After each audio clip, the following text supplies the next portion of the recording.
आदमी अचानक नींद से जागा और उसने सुना, भाई साहब प्लीज मेरी बीवी को बचा लो। आधी रात को 3 जवान आदमियों जितना बड़ा एक नेवला मेरे बिस्तर के पास घुटनों पर बैठा था।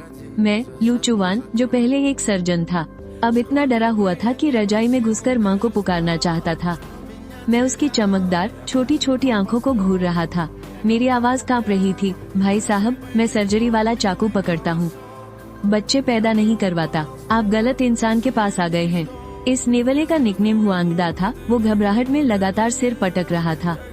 गांव वाले कहते हैं कि आप बहुत काबिल हैं, प्लीज मेरी बीवी और बच्चे को बचा लीजिए, मैं जिंदगी भर आपकी गुलामी करूंगा। उसका रोने जैसा चेहरा देखकर मेरे दिल की वो बीमारी फिर से उभर आई। 15 दिन पहले जब वो 25 साल का नौजवान मेरे ऑपरेशन टेबल पर मर गया था, तो उसके घर वाले भी मुझसे ऐसे ही मिन्नतें कर रहे थे। उसके बाद से जब भी मैं सर्जरी वाला चाकू देखता हूँ, मेरे हाथ पार्किंसन के मरीज की तरह कांपने लगते हैं।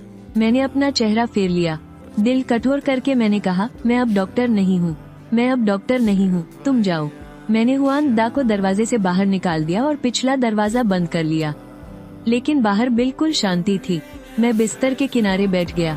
मेरे दिमाग में बस उस मरे हुए मरीज और उसके परिवार की गालियां गूंज रही थी। पूरी रात सोना पाना बहुत दर्दनाक होता है। अगर किसी ने मदद नहीं की तो उस माँ और बच्चों की जान चली जाएगी। जैसे ही यह ख्याल मेरे मन में आया, मैं खुद को रोक नहीं पाया। मैंने फिर से दरवाजा खोला। हुआंग दा गया नहीं था। वो उदास होकर कीचड़ में बैठा हुआ था। मुझे बाहर आते देखकर उसकी छोटी छोटी आंखें 2 छोटे बल्ब की तरह चमक उठी। जल्दी से अपनी बीवी को मेरे आंगन में ले आओ। मेरा छोटा सा आंगन जंगल के बीच एक आम उत्तरी घर जैसा था। कमरे के अंदर डिसइंफेक्टेंट और पुरानी लकड़ी की मिली जुली गंध आ रही थी। मैंने जल्दी से मेज पर एक साफ कीटाणुरहित कपड़ा बिछाया और उसे एक अस्थायी क्लिनिक बना लिया।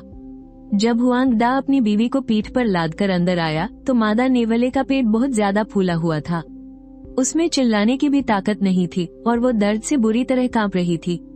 बाहर खिड़की पर पेड़ों की परछाइयां अजीब तरह से हिल रही थी, जिससे मन घबरा रहा था। मेरा दिल जोरों से धड़क रहा था, लेकिन मेरे काम से जुड़ी आदत ने मुझे शांत रहने पर मजबूर कर दिया। मैंने अपने संदूक की तह से अपनी सर्जिकल किट निकाली। मैंने उसके पेट के बालों को डिसइंफेक्ट किया और अपनी पुरानी गायनेकोलॉजिस्ट रूममेट को फोन मिलाया। उसने नींद में फोन उठाया। मैंने जल्दी से उसे सारी बात बता दी। उसके दूर से दिए गए निर्देशों से मुझे आखिरकार थोड़ी हिम्मत मिली। ध्यान से सुनो, मुझे तुम्हारी बीवी का ऑपरेशन करना होगा। वो बचेगी या नहीं, ये किस्मत पर है। मैंने एक गहरी सांस ली और सर्जरी वाला चाकू पकड़ा।